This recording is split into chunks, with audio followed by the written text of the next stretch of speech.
After Mid-Ohio, the teams arrived at Watkins, Glen, New York, prepared for an unpredictable race. In both classes, it was the usual suspects on the front rows. Dan Rash grabbed the pole with Kimmo Suominen beside him for GS. In ST, it was James Stevenson in first, of course, while his teammate Stefan Overgaard started in second. When the green flag flew, the Mustangs managed turn one with ease, but it was the close confines of the S's that claimed the first victims of the day. Steve Brown and German Fanador just barely touched, which sent the V Apex machine into a roll and collected James Brown, Fred Masters, and Jeff Jacobs. In ST, Overgaard was able to slip his blue and white machine past Stevenson before the yellow flew. Thankfully, the restart was much less eventful, but both classes saw lead changes before the lap was out, with Stevenson overtaking Overgaard and Suominen overtaking Rash. As the laps ticked by, more drivers fell afoul of the slippery grass and close walls. First, it was Randy Chineth at the precarious penultimate corner, then Russell Clayson in the toe of the boot, and finally Josh Loitz while exiting the tricky turn 10. On lap 17, Rash decided it was time to strike and slotted his Frito-Main Mustang into first with a calculated move on the inside of the chute. Kimmo hung tight, and eventually Dan began to feel the pressure. But instead of repassing him on the track, the Finn decided to undercut Dan in the pit stops with Rash firmly in his mirrors.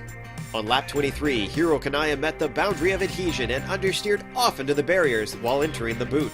Poor David Whammond was left with nowhere to go and plowed into the blue and red MX-5.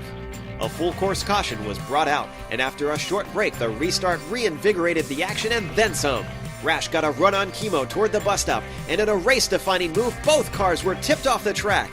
As each served their slowdown penalties and dropped through the field, Steve Brown jumped at the chance and inherited the lead. During his fight back to the front, Dan discovered a disappearing gap in the S's is bad news. The championship contender was out of his car and out of the race. Behind the tumbling mess of metal and smoke, Nicholas Bailey got an unwanted reaction test from the accident. Before the yellow flew, though, Stefan Mauriane had critically managed to sneak into second in the ST class. At the restart, Brown was left to fend off an anxious Suominen. Corner after corner, Steve made the Petrol Data Systems Mustang as wide as he could, but in the end, Kimmo easily outbraked him into the heel of the boot. Though the New Englander hung tight, it was no contest as Suominen went on to claim win number 4 in only his first season of Continental. Brown came home second, and Bieri notched up another third-place finish. Meanwhile, behind them in ST, Mauriane continued his reputation as an opportunistic driver and utilized the draft to pressurize Stevenson at every turn. As everyone expected, the Canadian waited until the final lap to make his move down the backstretch. James gave the squeeze to the turn 2 driver, and he found himself fighting with two wheels in the grass. For the second time in the race, two class leaders came together at the inner loop.